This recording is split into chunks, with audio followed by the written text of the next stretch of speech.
So hi guys, so ayan, ito na guys yung ating tibon na binabad. Ito na namin ngayon. Ayan, nilagyan ko na ito guys ng butter. Ayan. So guys ha, pag tibon, ibig sabihin, ano po ito? Meat. Meat, sorry. Beef po siya, beef. So yan, so ano ko lang po ito, mabilis lang po ito. Siguro mga 5 to 10 minutes, depende po sa ano. Kasi parang ginugulat lang po ito. Nalagyan yung ibang part ng baka na medyo matikas.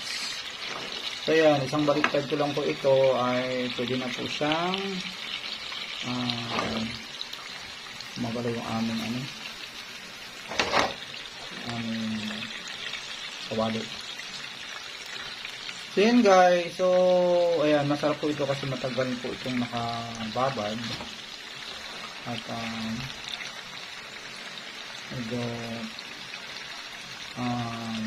mataba po yung yung gilid nito ng baka. So yan, super sarap po guys.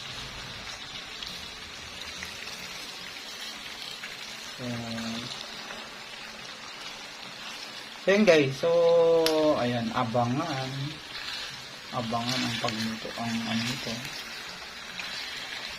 So medyo pa natin to, iinihin pa natin, babalik pa ng isang beses. Yun lang guys.